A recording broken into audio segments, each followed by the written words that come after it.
Hello viewers, welcome to my channel. আজকের ভিডিওতে আমরা আইএলটিএস স্পিকিংয়ের জন্য কিছু কার্যকর টিপস ও করণীয় নিয়ে আলোচনা করব, যা আপনার পরীক্ষায় সফলতা অর্জনে সহায়তা করবে। আপনি যদি আইএলটিএস স্পিকিং নিয়ে চিন্তিত হন বা কিভাবে প্রস্তুতি নেবেন তা জানতে ইচ্ছুক, তাহলে এই ভিডিওটি আপনার জন্য।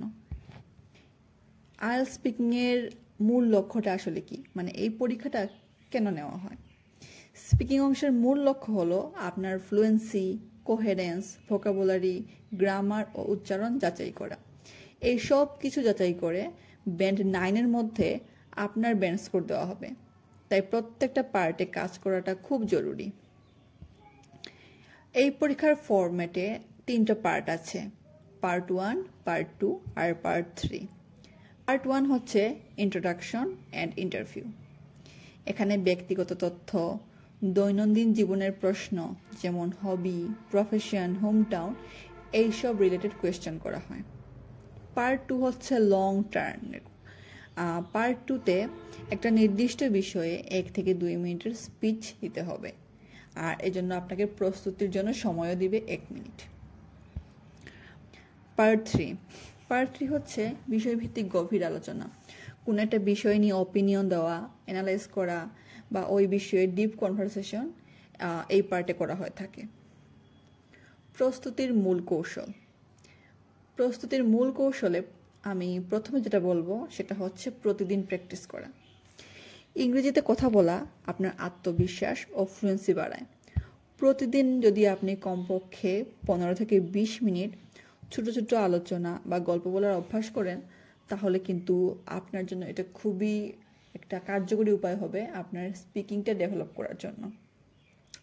আপনি এজন্য কোনো অ্যাপের সাহায্য নিতে পারেন। বর্তমানে অনেক অ্যাপ আছে, গুগল প্লে স্টোরে সার্চ দিলেই পেয়ে যাবেন।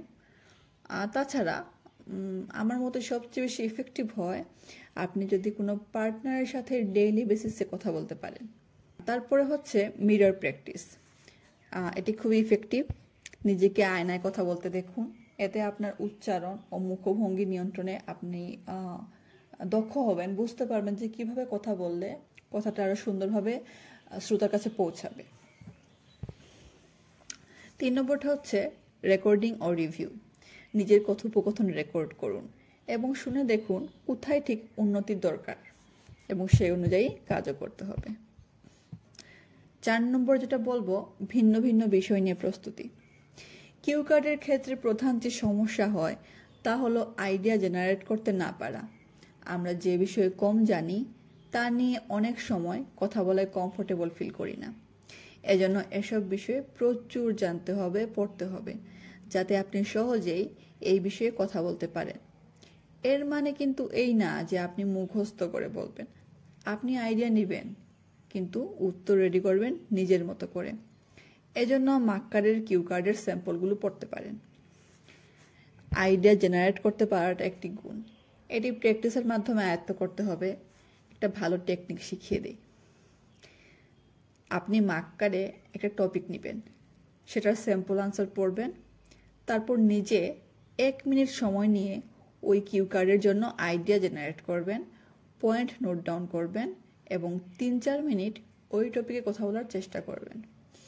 বর্তমান যুগ হলো এআই এর যুগ।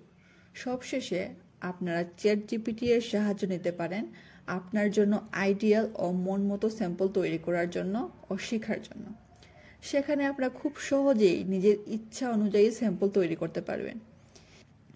কিভাবে চ্যাটজিপিটি এর ব্যবহার করে ব্যান্ড 7+ স্পিকিং স্যাম্পল তৈরি করবেন তা আমি স্টেপ বাই স্টেপ দেখিয়ে দিচ্ছি। তো আমি প্রথমেই চ্যাটজিপিটি ডাউনলোড করে রেখেছিলাম, তা ওপেন করলাম। ওপেন করে আমি এখন লিখব আইএলটিএস ব্যান্ড 7+ স্পিকিং স্যাম্পল। এখন যে টপিকে আমি বের করতে চাই স্যাম্পলটা, সেটা লিখব। তো আমি নিলাম describe a place you visited. তো আমি নির্দিষ্ট করে দিয়ে দিব যে কোন প্লেসে আমি গিয়েছিলাম বা ওই কোন প্লেস সম্পর্কে আমি লেখাটা চাই। তো আমি লিখলাম Lawachara national park situated in Kamalganj. Okay, তাহলে দেখতে পাচ্ছেন আমরা খুব ইজিলি চ্যাটজিপিটির মাধ্যমে ব্যান্ড 7+ স্পিকিং স্যাম্পল পেয়ে গেলাম। এভাবে আপনারা যে কোনো টপিকে চ্যাটজিপিটির মাধ্যমে স্যাম্পল পেয়ে যাবেন এবং সেগুলো প্র্যাকটিসও করতে পারবেন। তারপর আছে ফ্লুয়েন্সি ও কোহেরেন্স। আপনাকে কেউ কোনো কোয়েশ্চেন করলে আপনি কতটা সাবলীলভাবে এগুলোর উত্তর দিতে পারছেন এবং বাক্যের মধ্যে ধারাবাহিকতা বজায় রাখতে পারছেন কিনা, এটা অনেক ইম্পর্ট্যান্ট। এর জন্য আপনি কিন্তু যদি প্রতিদিন প্র্যাকটিস করেন, আপনার এই বিষয়ে অটোমেটিকভাবে ইমপ্রুভ করবেন এবং আপনার বিষয়গুলো আয়ত্ত চলে আসবে। লিঙ্কিং ওয়ার্ড ও ফ্রেজ। আপনি আপনার ফ্লুয়েন্সি ডেভেলপ করার পরে লিঙ্কিং ওয়ার্ড ও ফ্রেজের ব্যবহারে গুরুত্ব দিবেন, যেমন for example, in addition, however, এই যে এসব শব্দ ব্যবহার করে আপনার বক্তব্য আরও সুন্দর এবং সুশৃঙ্খল হবে। ভোকাবুলারি ও গ্রামার। প্রতিদিন নতুন শব্দ শিখুন এবং সেগুলোকে বাক্যে ব্যবহার করার অভ্যাস করুন। এটা আপনাকে ডেইলি বেসিসে করতে হবে, না হলে কিন্তু ইফেক্টিভ হবে না। সঠিক গ্রামার ব্যবহারটা অনেক নেসেসারি। তো আমাদের আসলে অনেকেরই ভুল হয়। তো আমি বলবো, গ্রামারে যদি ভুল থাকে, ভুলে ভয় পাবেন না।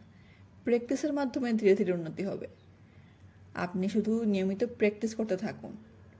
আপনি যদি টেস্টের দিনও বুঝেন আপনার গ্রামাটিক্যাল কোনো মিস্টেক হয়েছে, তা নিয়ে চিন্তা করবেন না, বরং কথা বলা কন্টিনিউ করবেন।